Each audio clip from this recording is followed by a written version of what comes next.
우리 예수님은 단 한 번도 뜬구름 잡는 듯한 말씀을 하신 적이 없습니다. 그분의 말씀은 언제나 구체적이었으며 실제적이었습니다. 때문에 그분의 말씀을 우리가 대하노라면 마치 한 폭의 그림을 보는 듯한 느낌까지 받습니다. 참으로 그분은 탁월한 교사요 이야기꾼이셨습니다. 때문에 우리 주님 곁에는 언제나 수많은 사람들이 몰려들곤 했습니다. 그리고 그들은 예수님 앞에서 놀라움을 금치 못하곤 했습니다. 마태복음 7장 28절에 보시면 무리들이 그의 가르침에 놀랬다라고 표현합니다. 이어지는 29절에 보시면 그 가르치시는 것이 권위 있는 자와 같고 서기관들과 같이 아니했더라고 말합니다. 누가복음 4장 32절에서 그 가르침의 논란이 이는 그 말씀이 권위가 있었기 때문이라고 말씀합니다. 이 예수님이 땅 위에서 사역하실 때에 공생의 대부분을 갈릴리 바다 중심으로 사역하신 것을 봅니다. 바다에서 배를 타시고 그라사 지방으로 가시고 그라사 지방에서 다시 배를 타시고 가버나움으로 오시면서 이 갈릴리 해변을 중심으로 주님이 사역하신 것을 우리가 확인할 수가 있습니다. 사실은 바다라고 제가 표현했습니다마는 바다가 아니고 갈릴리 호수입니다. 게네사렛 호수라고 성경도 표현하고 있고 디베랴 호수라고 이렇게 표현을 하고 있습니다. 왜 예수님께서 이 갈릴리 호수를 중심으로 사역을 하셨을까요? 흔히들 우리는 교육의 3요소를 선생과 학생과 교재라고 보고 있습니다. 이 세 가지만 있으면 교육이 원만하게 진행된다라고 보는 것입니다. 하지만 2000년 전 주님은 보다 효과적인 교육이 이루어지기 위해서는 한 가지가 더 첨가되어야 된다. 그것이 무엇인가? 교육 환경이 대단히 중요하다라는 것을 우리에게 넌지시 알려주십니다. 아시는 대로 당시에는 마이크 시스템 같은 이런 것이 없습니다. 또 이런 큰 공간도 없었습니다. 회당이라는 자그마한 공간, 그런 공간이 전부였습니다. 그런데 예수님 곁에는 수많은 사람들이 몰려들었지 않습니까? 때로는 4,000명, 때로는 5,000명, 때로는 발에 밟힐 만큼 많은 군중들이 예수님 곁으로 몰려들었던 것입니다. 그래서 주님은 이 많은 군중들에게 효과 있게 말씀을 전하기 위하여 어떻게 하는 것이 좋을까 고심하셨습니다. 그래서 선택한 장소가 바로 갈릴리 호수 해변이었던 것입니다. 그 해변을 무대로 사용하셔서 주님이 말씀을 전하셨습니다. 여러분 혹시 갈릴리 호수 해변에 가보신 적이 있습니까? 마치 야외 음악당과 다를 바가 없는 그런 지형을 갖고 있습니다. 언젠가 제가 로마에 위치한 야외 음악당을 한번 가본 적이 있는데 저기에 5,000명이 모일 수 있대요. 5,000명의 이제 그 사람들이 모여 있는데 제일 앞부분에 나와가지고 소리를 한번 크게 내질러 보았더니 저 뒤쪽에 있는 사람도 똑똑히 들을 수 있도록 소리가 잘 전달되는 것을 확인할 수가 있었습니다. 갈릴리 해변이 꼭 저와 유사한 곳이었습니다. 그곳에서 주님은 말씀을 전하신 것입니다. 오늘 특별히 씨 뿌리는 자의 비유도 주님이 바로 저 해변에서 말씀을 전하셨습니다. 그런데 이 씨 뿌린 자의 비유를 깊이 묵상한 기상학자들은 그날 예수님께서 말씀을 전하실 때에 아주 날씨는 쾌청했을 것이다. 두 번째로는 오후 1시부터 3시경이었을 것이다. 셋째로는 바다로부터 바람이 적당하게 이 해변 쪽으로 불어왔을 것이다. 그렇게 추정들을 합니다. 그 지형과 지물 환경을 주님이 이용하셨다라는 뜻일 겁니다. 주님은 그날 저 해변 뒤쪽에 있는 청중에게까지 말씀이 전해질 수 있도록 그렇게 분위기를 만드셨습니다. 마치 음악당과 같은 그 갈릴리 해변에서 이 말씀을 전하셨습니다. 그런데 오늘 1절은 이렇게 시작이 되지 않습니까? 4장 1절 우리 다 같이 한번 읽어보겠습니다. 시작. 예수께서 다시 바닷가에서 가르치시니 큰 무리가 모여들거늘 예수께서 바다에 떠 있는 배에 올라 앉으시고 온 무리는 바닷가 육지에 있더라고 했습니다. 여기 다시 바닷가에라고 말합니다. 다시라는 단어를 주목하시기 바랍니다. 그렇다면 앞에 예수님께서 언젠가 바닷가에서 말씀을 전하셨구나 하는 것을 알 수가 있습니다. 그 언제가 언제입니까? 이 앞에 있는 마가복음 3장 7절을 주목하시면 예수님께서 제자들과 함께 바닷가에서 가르치시는 것을 우리가 확인할 수 있습니다. 마가복음 3장 7절입니다. 그런데 이 마가복음 3장 7절과 마가복음 4장 1절 이 두 현장을 우리가 살피면은 미세한 차이점이 있는 것을 발견합니다. 어떤 부분이 미세합니까? 예수님이 3장 7절에도 바다에서 배를 마련하시고 배에서 말씀을 가르치십니다. 4장에서도 역시 예수님이 배에 올라 앉으셨다라고 기록하고 있습니다. 이것은 공통점입니다. 차이점이 무엇입니까? 3장 7절을 보시면 앉으셨다라는 표현이 없습니다. 그런데 4장 1절에 보시면 앉으셨다라는 표현이 있습니다. 동일한 사건을 마태는 좀 더 상세하게 기록을 하고 있죠. 바로 마태복음 13장 1절 이하입니다. 그날 주님께서 집에서 나가사 바닷가에 앉으셨다라고 표현합니다. 이어지는 2절입니다. 큰 무리가 그에게로 몰려들었을 때에 예수님께서는 배에 올라가 앉으셨다 그렇게 표현하고 있습니다. 앉으신 것을 반복하면서 마태는 그때 예수님이 앉으셨다라는 이 포즈를 우리에게 강조하며 알려주는 것입니다. 참 이상합니다. 예수님이 바닷가에 앉으셨답니다. 예수님이 배를 마련하여 앉으셨답니다. 질퍽질퍽한 바닷가에 말입니다. 예수님이 앉으셨습니다. 많은 사람들이 몰려왔는데 예수님이 앉으셨습니다. 바다에 배를 하나 준비해 가지고서는 예수님이 또 배에 앉으셨습니다. 이상한 여러분 포즈지 않습니까? 사람들이 많이 몰려오면은 말씀을 전하는 사람은 서야 합니다. 당연히 서야 합니다. 그래야 청중들을 바라보면서 메시지를 전할 수가 있습니다. 뿐만 아니라 서야만 아랫배에 힘이 들어가고 그래서 메시지를 더 크게 전할 수가 있는 것입니다. 그런데 이상하게 예수님은 그날 앉으셨습니다. 또 앉으셨습니다. 앉으신 것을 반복하고 있는 것입니다. 왜 예수님께서 앉으셨을까요? 바닷가에 앉으셨을까요? 배에 앉으셨을까요? 여러분, 이 액션이 의미하는 바는 도대체 무엇일까요? 룻기서 4장 1절 이하에 보면 보아스라는 사람이 등장합니다. 이 보아스가 성문으로 올라가서 거기 앉았다라고 표현합니다. 그런데 기업 물을 자가 나타납니다. 기업 물을 자를 향하여 여기 와서 앉으라 이렇게 보아스가 얘기를 합니다. 뿐만 아니라 2절에 보시면 장로들을 불러서 10명을 청하여서 이 사람들도 다 그곳에 앉히고 있는 것을 발견합니다. 도대체 보아스가 왜 자기도 앉고 또 기업 물을 자도 앉히며 장로들도 전부 앉히고 있는 것일까요? 지금 보아스가 대단히 중요한 일을 결정해야 했기 때문입니다. 그것은 기업 물을 일이었습니다. 다시 말하면 그 당시에 있었던 고엘 제도입니다.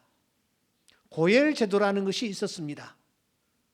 내 곁에 가난한 사람, 아주 생활이 어려운 사람, 도움이 필요한 사람이 있을 때에 그 형제는, 제일 가까운 형제는 그를 도와주어야 한다라는 하나님의 말씀이었습니다. 명령이었습니다. 그런데 룻이 모압에서 돌아왔습니다. 그런데 이 룻에게 기업 물을 자가 있었음에도 불구하고 이 사람은 미적미적하고 있었습니다. 그냥 저 강 건너 불 보듯이 하며 모른 채 하고 있는 것입니다. 이를 보다 못한 보아스가 이 일을 해결하기 위하여 자기도 앉고 기업 물을 자도 불러다가 앉히고 장로들도 10명이나 불러다가 앉혀서 이 문제를 해결하는 것을 우리가 발견합니다. 헤로드 왕도 사도행전 12장 21절에 보시면 단상에 앉아 백성에게 연설을 하는 것입니다. 평소에는 앉지를 않습니다. 그런데 중요한 메시지를 발할 때에는 이렇게 앉았던 것입니다. 신약학자 마르쿠스 조엘은 앉아서 가르침을 주는 것은 고대 랍비의 전형적인 자세로서 그 자체가 중대한 가르침을 주겠다라는 사인이다, 이렇게 말하고 있습니다. 그렇습니다. 당시 그 중동 지방에서는 랍비가 중요한 메시지를 전할 때는 먼저 앉았습니다. 그러면 그 앞에 모여든 회중들은 아하, 저분이 지금 대단히 중요한 말씀을 하려고 하시는구나 하면서 그 말씀에 집중을 했던 것입니다. 그러므로 사랑하는 여러분, 우리가 성경을 이렇게 펴서 읽어 나가는 동안에 예수님께서 앉으셨다 하는 표현을 대하게 되면 그때는 우리가 좀 더 집중을 해야 합니다. 예수님이 하시는 말씀이 다 중요한 말씀이지만 주님께서는 정말 중요한 말씀을 하실 때는 당신이 먼저 앉으셨습니다. 마태복음 5장에 보면 산상보훈이 등장합니다. 그런데 그때 예수님이 어떤 액션을 취하셨는가? 산에 올라가 앉으시니 앉아서 산상보훈의 말씀을 하신 것입니다. 왜냐하면 그 말씀이 너무너무 중요한 말씀이기 때문입니다. 마태복음 24장에 보시면 예수님께서 마지막 때에 되어질 일들을 말씀하십니다. 그때에 예수님께서 앉으셔서 말씀을 전하고 계시는 것입니다.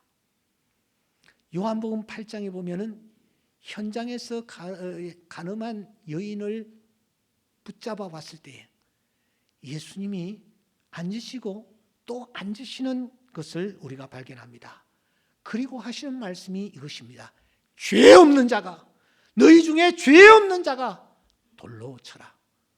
오늘 우리가 다른 사람을 정죄하고 다른 사람을 향하여 비판하고 다른 사람을 논할 때에 내 스스로를 먼저 쳐다보라는 것입니다. 죄 없을 때, 정말 내가 죄가 없다면 내가 다른 사람을 정죄해도 된다. 이 말씀을 주님께서 앉아서 하신 것입니다. 오늘 예수님께서 씨 뿌리는 자의 비유를 주시는데 주님이 앉으십니다. 바닷가에 앉으십니다. 배에 올라가 앉으십니다. 무슨 뜻입니까? 내가 지금부터 말하는 이 말은 굉장히 중요한 메시지를 담고 있으니 너희들이 집중하여 이 말씀 앞에 임하라고 주님께서 말씀하시는 것입니다. 그러므로 우리가 매주일마다 말씀을 들을 때마다 다 중요한 말씀이지만 오늘 여러분들과 함께 나누는 이 말씀은 주님이 대단히 중요하다라고 우리에게 말씀하시기 때문에 우리가 이 말씀에 집중을 해 보아야 되겠습니다.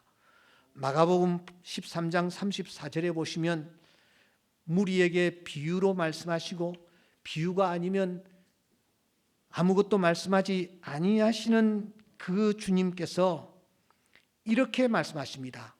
마가복음 4장 13절 말씀은 이렇게 우리에게 주어집니다. 너희가 이 비유를 알지 못할진대 어떻게 모든 비유를 알겠느냐? 주님께서 씨 뿌는 자의 비유를 말씀하시면서 이 비유는 모든 비유의 으뜸이라고 말씀하시는 것입니다.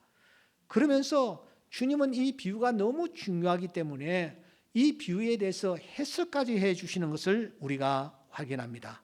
이렇게 이 씨 뿌리는 자의 비유는 예수님께서 앉아서 말씀해 주시고, 예수님께서 비유의 으뜸이라고 말씀해 주시고, 더 나아가 예수님께서 비유에 대해서 해석까지 해주시는 것을 보면서 이 비유는 정말 우리가 이 땅의 삶을 영위할 때에 꼭 마음에 새겨야 할 귀한 말씀이구나 하는 것을 우리가 넉넉히 짐작할 수가 있는 것입니다. 그러므로 제가 지금부터 짧은 시간 동안 말씀을 드리겠습니다마는 여러분들이 이 말씀에 집중하는 은혜가 있기를 주의 이름으로 축원합니다. 이 비유가 너무너무 중요하기 때문에 주님께서 해석을 하십니다. 해석을 해 주십니다. 제일 먼저 씨가 무엇이냐? 씨가 무엇이냐? 씨가 무엇이라고 해석을 해 주고 계십니까? 여러분, 마가복음 4장 14절에 보시면 말씀을 뿌리는 것이다. 그러니까 씨가 말씀이다. 그렇게 말씀합니다. 씨가 말씀이다. 그런데 본문을 자세히 보시면 씨가 말씀이라고 말씀하시지만은 씨에 초점을 맞추는 것이 아니라 예수님께서 씨를 뿌리는 사람에게 초점을 맞추고 있는 것을 우리는 놓칠 수가 없습니다. 4장 17절을 주목하십시오. 넘어지는 사람이요. 19절 결실하지 못하게 되는 사람이요. 20절 결실을 하는 사람이니라. 사람을 계속해서 주님이 강조하고 계십니다. 동일한 비유를 마태는 이렇게 기술하고 있습니다. 마태복음 13장 19절에 보시면 이는 곧 길가에 뿌려진 사람이요. 21절 곧 넘어지는 사람이요. 22절 결실하지 못하는 사람이요. 23절 말씀을 듣고 깨닫는 사람이다. 그렇게 말씀을 하고 있습니다. 예수님은 지금 철저히 사람에게 초점을 맞춥니다. 어떤 사람입니까? 씨를 뿌리는 사람. 이 뿌리는 사람에게 초점을 맞추시면서 이 말씀을 이어가십니다.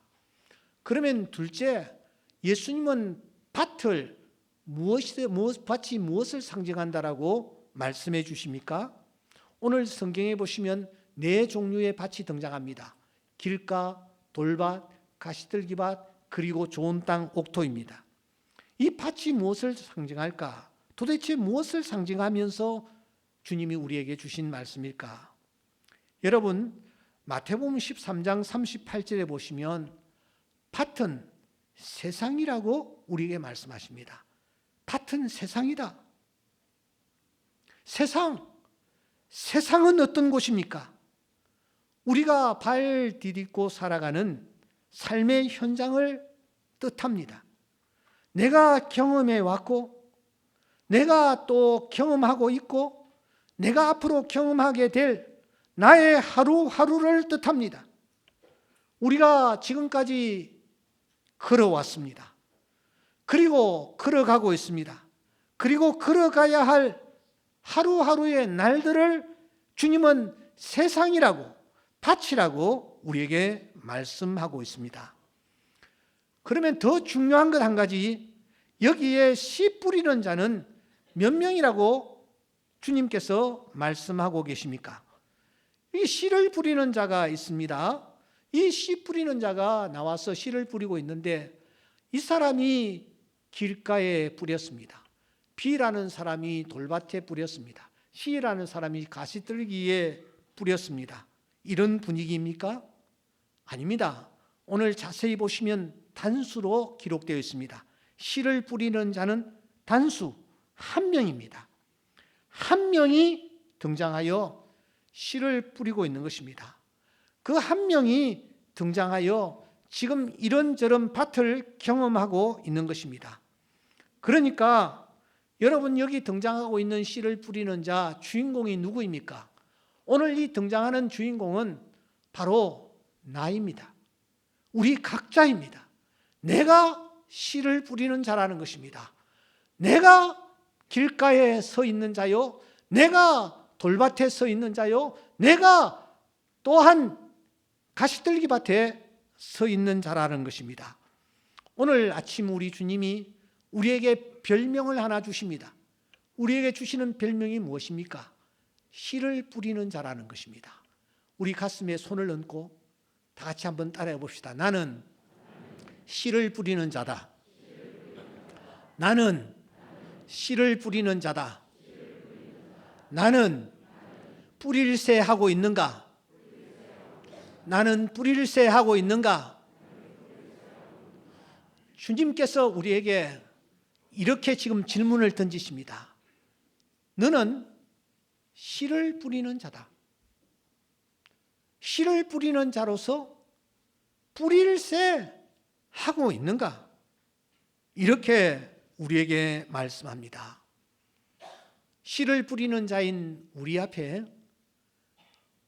때로는 길가와 같이 바짝 마른 환경이 펼쳐집니다. 아무리 씨를 뿌리고 또 씨를 뿌렸는데도 불구하고 열매가 없습니다. 그 뜨거운 태양빛 아래 노력하고 수고해도 마실 물 한 방울도 없는 삶의 환경이 우리 앞에 펼쳐지는 것입니다. 여러분, 그런 환경이 씨를 뿌리는 자인 내 앞에 펼쳐질 수가 있습니다. 혹시 이 자리에 참석한 분들 가운데서 길가와 같은 바짝 메마른 환경에 던져져 있는 분은 없습니까? 하갈처럼 말입니다. 창세기 21장에 보시면 하갈이 쫓겨났습니다. 아들과 함께 쫓겨났습니다. 그 아들이 가죽 부대에 물을 조금 담아 왔는데 그 물까지도 다 없어져 버렸습니다. 아들이 물을 달라고 칭을 대고 있습니다. 죽기 직전입니다. 그 아들에게 물을 줄 수 없는 어머니 얼마나 속이 탔겠습니까? 아들은 저쪽에서, 엄마는 이곳에서 방성대고 가며 울고 있는 것입니다. 이것이 길가와 같은 삶을 살아가는 자의 전형적인 모습입니다. 사렙다 가부가 이제는 기름병에 기름 한 방울, 밀가루통에 밀가루 조금, 이제 마지막 그 빵을 만들어 먹고 이제는 끝을 보아야 하는 그런 절박한 상황, 그런 상황이 그 앞에 펼쳐졌는데 오늘 이 예배에 참석한 성도들 가운데 이런 환경에 던져져 있는 분은 없습니까? 버스를 한번 탈 수 있는 용돈조차도 없고 뭘 하나 사서 먹고 싶어 했는데 먹을 수도 없는 그런 나날들을 보내는 그런 분들 많이 있을 것입니다. 바로 길가와 같은 환경입니다. 이번에는 좀 좋은 환경이 펼쳐지려니 생각하고 밭에 나갔습니다. 그런데 웬걸 돌뿌리에 걸려서 넘어지고 쓰러지며 자빠지는 것입니다. 여기 다치고 저기 다치고, 그래도 병원에도 갈 수 있는 여건도 되지를 못하고, 병원에서는 중한 병이라고 하는데도 불구하고 어떤 치료도 할 수도 없는 그런 상황에 놓여 있는 그런 분들, 이번에는 좋은 환경이 내 앞에 펼쳐지려니 생각했는데 웬걸 가시떨기와 같은 그런 찔리고 고통을 안겨주는 환경에 던져져 더 이상 살아갈 힘을 얻지 못하는 그런 경우들이 오늘 우리 앞에 펼쳐지고 있는 것입니다. 그런데 이 본문에 등장하고 있는 씨를 뿌리는 자, 주인공은 여러분 어떻게 합니까? 포기하지 않습니다. 계속 뿌릴새입니다. 기가 막힌 번역입니다. 다른 성경들을 참고해 보니 이 번역이 제일 잘 된 것 같습니다. 형제 완료 진행형입니다. 지금까지 그렇게 해왔고 지금 그렇게 하고 있으며 앞으로도 그렇게 해 나가리라는 의지의 표현이 이 뿌릴새라는 단어 속에 묻어나고 있습니다. 하나님은 선하신 하나님이시다. 분명히 어떤 뜻이 있을 것이다. 믿음으로 이 씨를 뿌리며 앞으로 나아가자. 이런 의지적 표현으로 지금 이 주인공은 자기 앞에 펼쳐지는 밭에서 최선을 다하며 살아가는 것입니다. 요셉이 그러했습니다.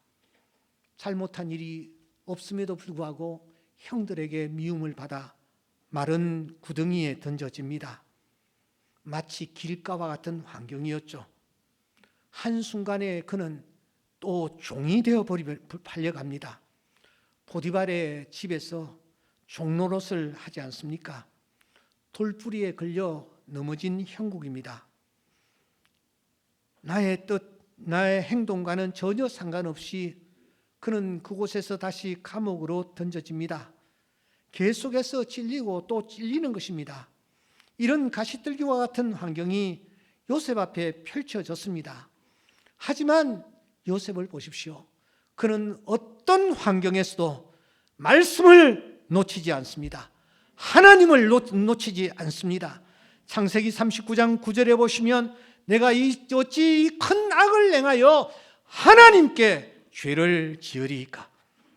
그가 감옥에서도 이렇게 말합니다. 해석은 하나님께 있지 아니합니까? 하나님을 떠올립니다. 바로 왕 앞에서도 그는 담대하게 말합니다. 내가 아니라 하나님께서 바로에게 편안한 답을 주실 것입니다. 그는 이어서 말합니다. 바로의 꿈은 하나입니다. 하나님이 그와 하실 일을 바로에게 보이심입니다. 형제들 앞에서도 말합니다. 당신들이 나를 이곳에 팔았다고 해서 근심하지 마십시오. 한탄하지 마십시오. 하나님이 생명을 구원하시려고 나를 당신들보다 먼저 보내셨습니다. 사랑하는 여러분, 창세기에는 네 사람의 족장이 등장합니다. 아브라함과 이삭과 야곱과 요셉입니다. 아브라함에게는 하나님이 나타나셨습니다. 이삭에게는 하나님이 나타나셨습니다. 야곱에게도 하나님이 나타나셨습니다. 그런데 이 마지막 요셉에게는 하나님이 나타나지 않습니다. 요셉 이후에 모세에게도 하나님이 나타나셨습니다. 엘리야에게도 하나님이 나타나셨습니다. 하나님이 주의 종들에게 나타나셨습니다. 하지만 유일하게 요셉에게만은 하나님이 단 한 번도 나타나지 않습니다. 꿈으로도 나타나지 않냐고 우밈과 둠림으로도 나타나지 않습니다. 하지만 요셉은 하나님이 계신다라는 사실을 흔들림이 없이 믿었습니다. 어떤 상황 속에서라도 하나님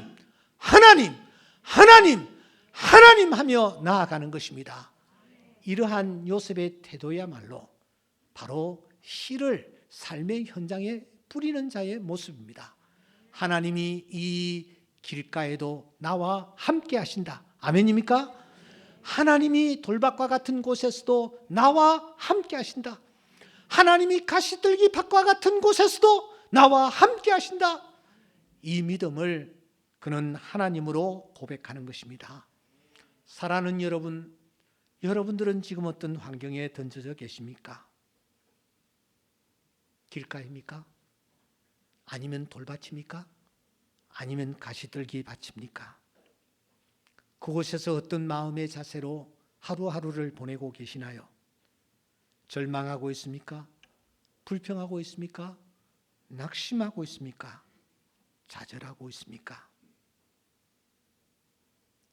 뿌릴새, 이것이 나에게 주신 하나님의 별명이라는 사실을 아십니까? 우리는 그럼에도 불구하고 뿌리는 자들입니다. 그 밭이 어떠하든지 우리는 뿌리는 것입니다. 뿌리며 나아가는 것입니다. 뿌리며 나아갈 때 내 앞에 펼쳐졌던 밭이 길가일지라도 그 밭이 어느덧 내 뒤로 빠져나갑니다. 돌밭일지라도 그 돌밭이 어느 순간 내 뒤로 빠져나갑니다. 그리고 가시떨기 밭이 내 앞에 펼쳐진다 할지라도 사랑하는 여러분, 그 밭이 어느 날 내 뒤로 빠져나갑니다. 그리고 내 앞에 하나님이 예비해 놓으신 바로 좋은 땅 옥토가 펼쳐지는 놀라운 역사가 일어날 줄 믿습니다. 왜냐고요? 하나님은 선하신 하나님이시기 때문입니다. 그분은 우리를 위하여 좋은 땅 옥토를 예비해 놓고 계십니다. 길가와 돌밭과 가시들밭 너머에 나를 위하여 옥토를 예비해 놓고 계시는 것입니다. 바울은 말합니다. 우리가 알거니와 하나님을 사랑하는 자, 곧 그 뜻대로 부르심을 입은 자들에게는 모든 것이 합력하여 선을 이루느니라. 아멘. 합력하여 선을 이루게 하시는 분이 하나님이심을 믿습니다. 바울은 갈라디아 교회 성도들에게 말합니다. 우리가 선을 행하되 낙심하지 말지니 포기하지 아니하면 때가 이름에 거두리라. 이 말씀을 가슴에 깊이 새기길 바랍니다. 여기 한 남자가 씨를 뿌리고 있습니다. 그는 1809년 켄터키에서 출생했습니다. 7살이 되었을 때에 가정이 완전히 파탄이 되어버렸습니다. 9살 때에 가정의 기둥격이었던 어머니가 사망을 합니다. 22살 되었을 때에 새로 시작했던 사업이 또 파산을 합니다.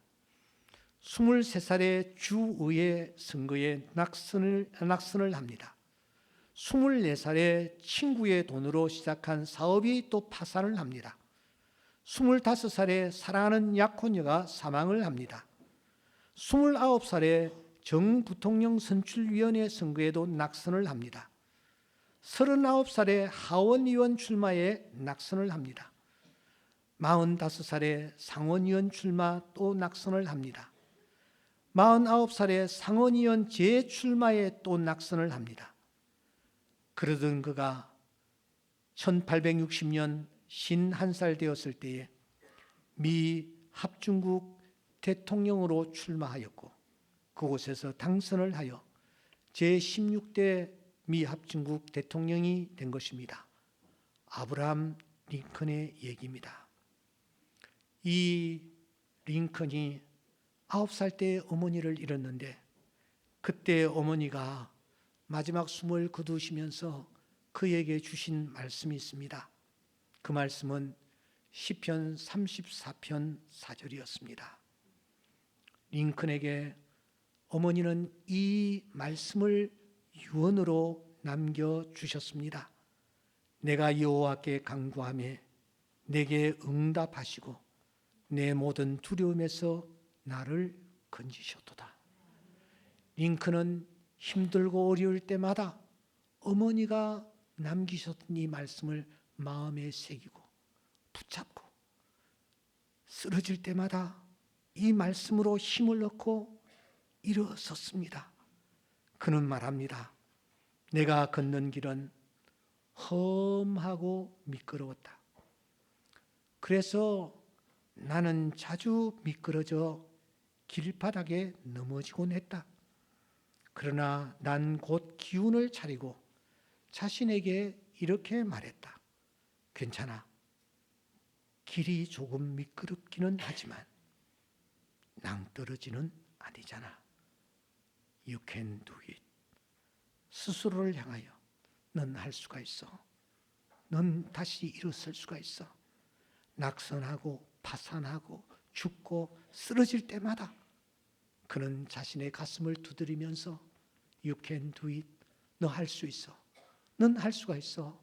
이렇게 스스로를 격려했더니 하나님께서 이런 링컨을 기억하시고 위대한 미국의 대통령으로 삼아 주신 줄 믿습니다. 언젠가 살럿에 위치한 빌리 그레함 기념관을 방문한 적이 있습니다. 기념관 안에 유독이 눈에 들어오는 동상이 하나 있었습니다. 그 동상은 바로 씨 뿌리는 자의 비유의 동상이었습니다. 빌리 그레함은 자기를 지금 씨 뿌리는 자라고 많은 사람들에게 드러내는 것입니다. 이 말은 이 빌리 그레함이 이 씨 뿌리는 자의 비유, 마가복음 4장에 등장하는 이 씨 뿌리는 자의 비유를 통해서 힘을 얻고 다시 한번 일어섰다라는 것을 뜻하는 것입니다. 내가 처한 삶의 정황이 힘들고 어렵다 할지라도 다시 일어서고 또 다시 일어서고 또 다시 일어서 씨를 뿌리며 나아갈 때에 하나님께서 나에게 놀라운 은혜를 베풀어 주신다라는 것입니다. 사랑하는 성도 여러분, 말씀을 마무리하려고 생각합니다. 우리가 삶의 현장에서 살아갈 때에 열매를 맺는 환경은 4분의 1에 불과합니다. 길가, 돌밭, 가시들기밭, 인생의 4분의 3은 열매를 얻지 못하는 고통과 눈물을 흘려야 하는 그런 일들이 우리 앞에 펼쳐집니다. 하지만 하나님을 신뢰하는 하나님의 자녀들은 포기하지 아니하고 앞으로 또 앞으로 나아가는 것입니다. 그때 하나님께서 우리 앞에 예비해 놓으신 옥토를 우리 앞에 펼쳐 보이시고 그곳에서 30배, 60배, 100배의 결실을 거둘 수 있는 은혜 주실 줄 믿습니다. 이 말씀을 가슴에 새기고 삶의 현장에 돌아가면서 당신은 뿌릴 새인가? 여전히 뿌리고 있는가? 말씀을 붙잡고 나아가고 있는가? 자신에게 질문을 던지면서 다시 한번 힘을 얻는 은혜가 있기를 주의 이름으로 축원합니다.